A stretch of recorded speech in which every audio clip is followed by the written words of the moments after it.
जय श्री कृष्ण। ओम गणेश। चालो सत्संग करिए में आज हूँ तमने श्री पुरुषोत्तम मास महात्म्य कथा अध्याय 36 जेनी अंदर अधिक शुक्ल एकादशी जे छे अने युधिष्ठिर अने भगवान श्री कृष्णनो जे संवाद छे एनो आखो महात्म्य अने ए अध्याय 36 हूँ तमने श्रवण करावीश। जो तमने आ विषय विडियो पसंद आवे, कथा पसंद आवे तो तमे लाइक करजो, शेर करजो ने चेनल ने सब्सक्राइब अवश्य करजो। तो चालो सत्संग करिए। आजे शुक्ल महीनानी एटले के अधिक शुक्ल पक्षनी सुद पक्षनी आपणे एकादशीनुं महात्म्य जे छे भगवान कृष्णना मुखे ए आपणे श्रवण करीए छीए।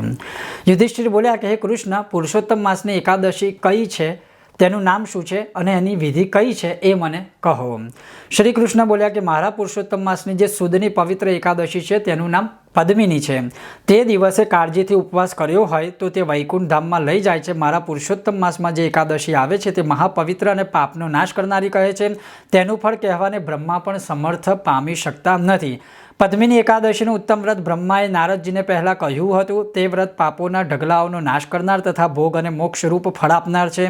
સુત પૌરાણિક શૌનકાદિને કહે છે કે શ્રી કૃષ્ણનું એ વાક્ય સાંભળી ધર્મવેત્તા યુધિષ્ઠિર અતિશય હર્ષથી બોલી ઉઠ્યા। તેમણે એ એકાદશીના વ્રતની વિધિ શ્રી કૃષ્ણને પૂછી ત્યારે રાજા યુધિષ્ઠિરનું વચન સાંભળી શ્રી કૃષ્ણના નેત્રકમળ પ્રેમથી પ્રફુલ્લ બન્યા। તેમણે એ વિધિ આ પ્રમાણે કહેવા માંડી કે હે રાજન, મુનિઓએ પણ નહીં જાણેલી એ વ્રતવિધિ હું તમને કહું છું, સાંભળો। દશમનો દિવસ આવે ત્યારે એ વ્રતનો આરંભ કરાય છે। દશમના દિવસે પણ કાંસુ, અડદ, મસૂર, ચણા, કોદરા, શાક, મધ, પારકું અન્ન, કોઈ પણ ક્ષાર તથા મીઠું આ 10નો ત્યાગ કરવો એટલે હવિષ્યાન્ન કરવું, મોડું ખાવા ખાવું। ટૂંકમાં કહીએ તો હવિષ્યાન એટલે મોડું ખાવા ખાવાનું। वળી એ દશમના દિવસે પણ જમીન પર કઈ પાથર્યા વિના સૂઈ જવું, બ્રહ્મચારી રહેવું। પછી 11નો દિવસ આવે ત્યારે પ્રાતઃકાળ સવારે ઉઠી કાળજીથી મળમૂત્ર આદि ત્યાગ કરવો, દાંતણ કરવું, 12 કોગળા કરી પવિત્ર થઈ સાવધાન રહેવું। સૂર્યોદય થાય ત્યારે સારી બુદ્ધિ રાખી પવિત્ર તીર્થ પર સ્નાન માટે જવું। शरीर पर गायનું छाण आदि माटी तल तथा दर्भ लई पवित्र थई आमळाનું चूर्ण लगावी पछी स्नान करवुं। एम न थई शके तो घरे गंगा आदि तीर्थों स्मरण करी स्नान करवुं। मंत्रथी प्रार्थना करवी। हे माटी, सैकड़ों हाथवाळा श्री कृष्ण स्वरूप परमात्माए वराह रूपे तमारो उद्धार कर्यो छे। ब्रह्माए तमने आप्या छे अने काश्यपे मंत्र्या छे, माटे मैं तमने मारा नेत्र पर तथा मस्तके लगावेला छे। तो मने पवित्र अंगोवाळो करो। हे मृतिका, श्री हरिનું पूजन करवा मने योग्य बनावो। तमने मारा नमस्कार छे। पछी गायना छाणने उद्देशीने मंत्र बोलवो। एटले एनुं तमने अनुवाद कहूं छुं के सर्व औषधिओमांथी उत्पन्न थयेलुं गायना पेटमां રહેનારું અને પૃથ્વીને પણ પવિત્ર કરનારું ગાયનું છાણ મને પણ પવિત્ર કરો। પછી આમળાનું ચૂર્ણ શરીર પર લગાવું અને બોલવું કે આમળાનું ઝાડ બ્રહ્માના થૂંકમાંથી ઉત્પન્ન થયેલું છે। જગતને પવિત્ર કરનાર અને તેના ફળનું આ ચૂર્ણ મારા શરીરે હું લગાડું છું। મારા અંગોને તમે પવિત્ર કરો અને મને નિર્મળ બનાવો, પ્રવેશ કરો। મારા નિર્બળ મની મારા શરીરમાં નારાયણનું તેજ પ્રવેશ કરો, આવી પ્રાર્થના કરવી। પછી ભગવાન વિષ્ણુને પ્રાર્થના કરવી કે હે દેવોના દેવ, જગતના નાથ, હે શંખ, ચક્ર, ગદા અને પદ્મ એટલે કે કમળ ધારણ કરનારા ભગવાન વિષ્ણુ, આપના તીર્થમાં પ્રવેશ કરવા આપ મને આજ્ઞા આપો। પછી વરુણના મંત્રો બોલવા અને વિધિપૂર્વક સ્નાન કરવું। એટલે આપણે જે રોજ શ્લોક બોલીએ છીએ ગંગા આદિનો એ અહીંયા છે। હે ઉત્તમ રાજા, જે જલાશયમાં પોતે સ્નાન કરતો હોય ત્યાં ત્યાં ગંગાદી તીર્થોનું સારી રીતે સ્મરણ કરવું અને પછી શરીરને બરાબર ચોળી નહાવવું। પછી મુખ, વાંસો, હૃદય, બંને ભુજાઓ, મસ્તક પર તથા શરીરના નીચેના ભાગો પર જળનું માર્જન કરી સુખકારક ધોળું અને પવિત્ર અખંડ વસ્ત્ર પહેરવું અને પછી શ્રી હરિની પૂજા કરવી, જેથી મોટું પાપ પણ કરેલું હોય ને તો પણ નાશ પામે। અને એના પછી प्रातः એટલે કે સવારે સંધ્યા ઉપાસના કરવાની, પછી પિતૃતર્પણ કરવાનું, પછી જે પંચયજ્ઞો આદિ છે એ કરવાના અને રાધિકા સહિત પુરુષોત્તમ ભગવાનનું પૂજન કરવાનું। ધાન્ય ઉપર ઉત્તમ વસ્ત્રથી વીટેલા તથા ઉત્તમ ચંદનથી સુગંધિત કરેલા તાંબાનો મોટો માટીનો કળશ સ્થાપવો। તેના પર તાંબાનું, રૂપાનું કે સોનાનું પાત્ર મૂકી તેમાં દેવોનું સ્થાપન કરવું। પછી વિધિપૂર્વક તેમની પૂજા કરવી। તે વેળા પ્રથમ તો શ્રેષ્ઠ સુગંધી પદાર્થો તથા ધૂપ વગેરેથી સુગંધીદાર કરેલા જળ વડે પ્રભુને સ્નાન કરાવી ચંદન, અગર, કપૂર વડે પરમેશ્વરનું પૂજન કરવું। જાત જાતના પુષ્પોથી કસ્તુરી, કેસર, ધોળા કમળ અને તે કાળમાં એટલે ઋતુ પ્રમાણે જે પુષ્પ પ્રાપ્ત થાય એનાથી ભગવાન શ્રી રાધિકા સહિત પુરુષોત્તમની પૂજા કરવી। શક્તિ પ્રમાણે જાત જાતના ફળ, નૈવેદ્ય, પ્રસાદ આદि ધરાવવા। કેશવ પ્રભુનું તથા શ્રી શંકર ભગવાનનું પૂજન કરવું। પછી તેમની આગળ ભક્તિપૂર્વક નૃત્ય, ભજન, કીર્તન, પાઠ, સ્તોત્ર આદि કરવા। તે અને તેઓનો સ્પર્શ વળી જૂઠું વચન જે બોલતા હોય એવાથી દૂર રહેવું।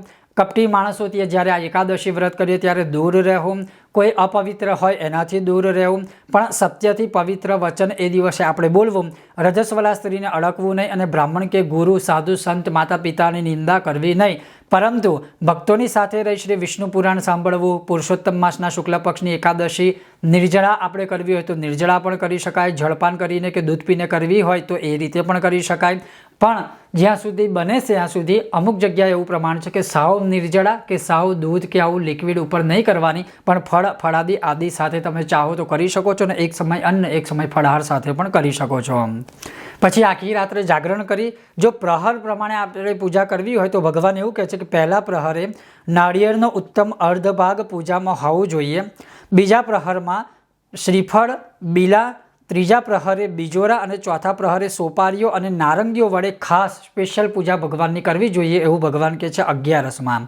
એમ જાગરણ કરનારને પહેલે પ્રહરે અગ્નિષ્ઠ યજ્ઞનું કર્યાનું ફળ મળે, બીજા પ્રહરમાં વાજબેય યજ્ઞ કર્યાનું ફળ મળે, ત્રીજા પ્રહરમાં અશ્વમેઘ યજ્ઞ કર્યાનું ફળ મળે અને ચોથા પ્રહરમાં રાજસૂય યજ્ઞ કરવાનું ફળ પ્રાપ્ત થાય છે. આમ એકાદશીનું વ્રત કરવાથી જે પુણ્ય પ્રાપ્ત થાય છે તેનાથી અધિક કોઈ પુણ્ય આ પૃથ્વી પર છે નહીં. એનાથી શ્રેષ્ઠ કોઈ વિદ્યા નથી અને એનાથી શ્રેષ્ઠ કોઈ તપ નથી. જેણે આ શુક્લ પક્ષની એકાદશીનું શ્રી હરિવ્રત કર્યું હોય તેણે પૃથ્વી પર જેટલા તીર્થો, ક્ષેત્રો તથા દેવ મંદિરો છે તે બધામાં સ્નાન કરવા જેટલા, દર્શન કર્યા જેટલા ફળ પ્રાપ્ત થાય છે.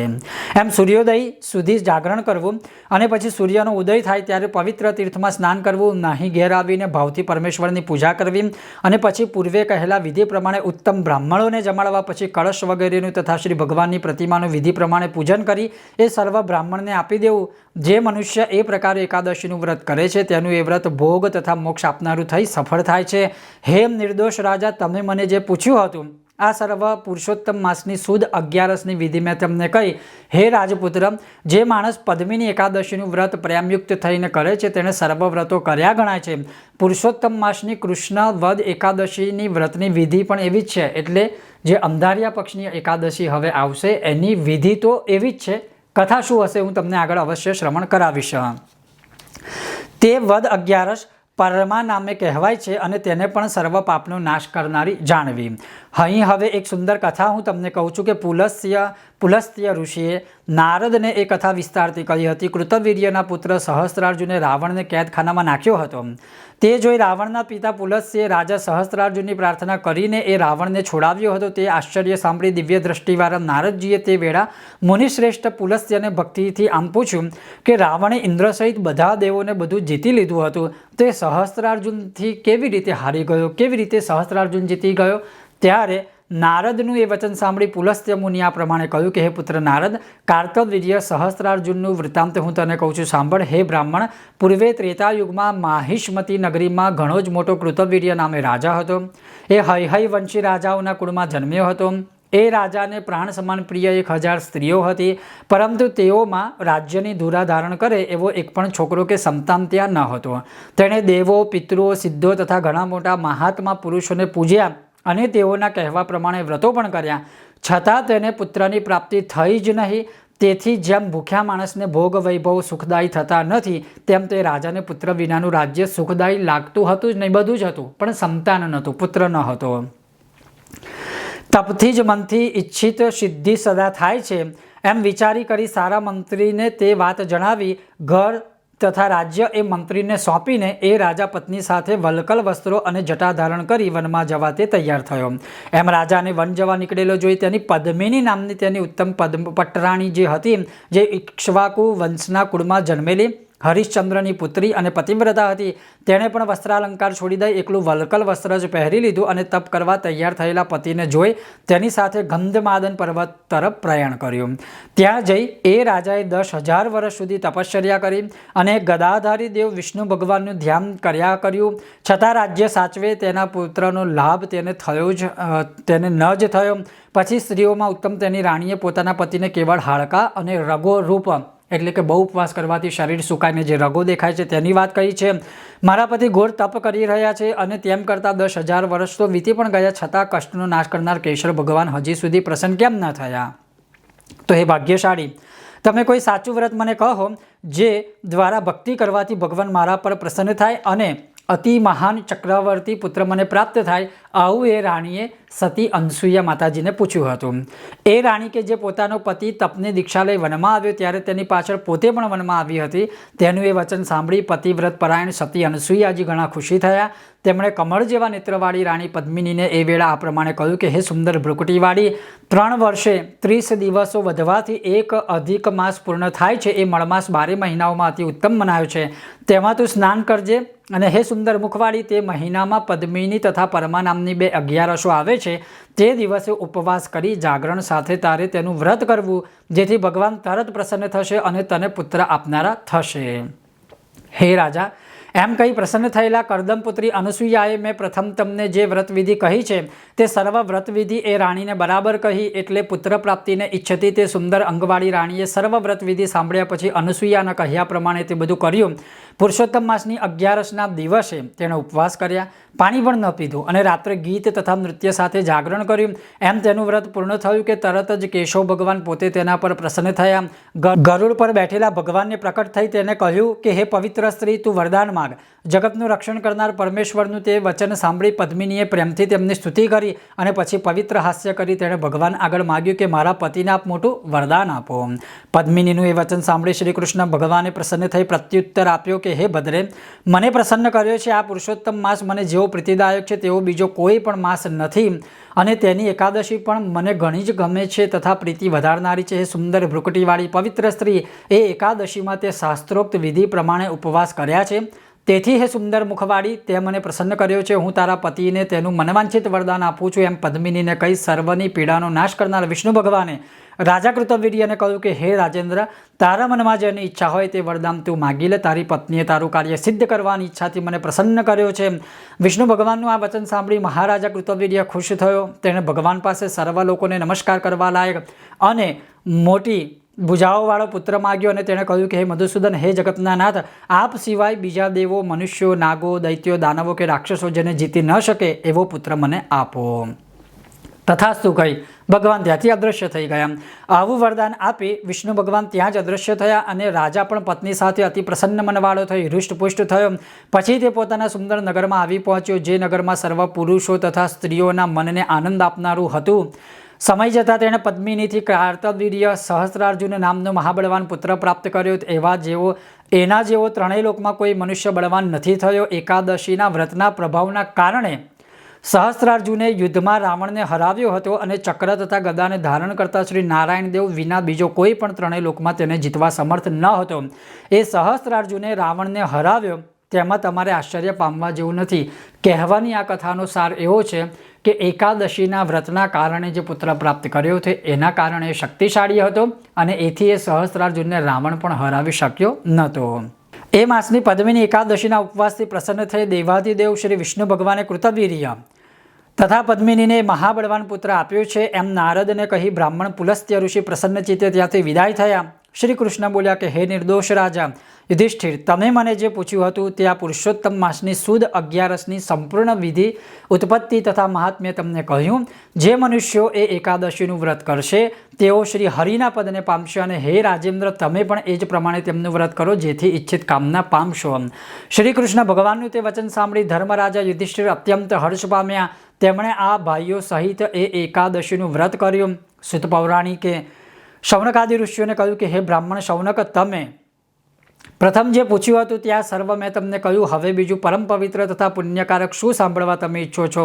જે લોકો એ પ્રકારનું શ્રી પુરુષોત્તમ માસનું વ્રત તથા એ માસની સુદ 11નું વ્રત ભક્તિથી ઉપવાસ કરીને કરશે તેઓ પણ પૃથ્વી પર ધન્યવાદને પ્રાપ્ત બનશે, પાત્ર બનશે અને તેઓને તે એકાદશી સુખ આપનારી થશે. વળી જે લોકો આ એકાદશીના વ્રતની વિધિનું શ્રવણ કરશે તેઓ પણ તેના પુણ્યના અમુક અંશને પ્રાપ્ત કરી પ્રશંસા પાત્ર બનશે અને જેઓ આ સમગ્ર કથાનો પાઠ કરશે તેઓ પણ અવશ્ય શ્રી હરિના ધામમાં જશે અને જશે જ. અહીંયા શ્રી પુરુષોત્તમ માસ કથાનો અધ્યાય 36મો પૂર્ણ થાય છે. બોલો શ્રી પુરુષોત્તમ ભગવાન કી જય. શ્રી પુરુષોત્તમાય નમઃ. તો 36મો અધ્યાય જે હતો જેમાં સુદ પક્ષની એકાદશી, ભલે એકાદશી ગતિ રહી છે પણ આ કથા, આ આખી જે કથા છે આપણે જે શૃંખલા એ તો ચાલુ જ છે અને આ અધ્યાય શ્રવણ કરવા માત્રથી પણ જેટલું ફળ પ્રાપ્ત થાય છે એ ભગવાને સ્વમુખે કહેલું છે. આગળ હવે હું તમને અધ્યાય 37માં જે કૃષ્ણ પક્ષની એકાદશી છે એનું જે મહાત્મ્ય છે એ હું તમને શ્રવણ કરાવીશ. આજની આ કથા વિશે વિડીયો જો તમને પસંદ આવ્યો હોય તો તમે લાઇક કરજો, શેર કરજો અને ચેનલને હજુ સબસ્ક્રાઇબ ન કરી હોય કોઈની રાહ ન જોશો, સબસ્ક્રાઇબ કરી દેજો, જેથી કરીને આવી જ કથાઓ, વાર્તાઓ અને શાસ્ત્રો જેટલા પણ વિષયો છે તેનું જ્ઞાન તમારી સામે હું પ્રસ્તુત કરતો રહીશ. ઓમ ગણેશ. જય શ્રી કૃષ્ણ. શ્રી પુરુષોત્તમાય નમઃ.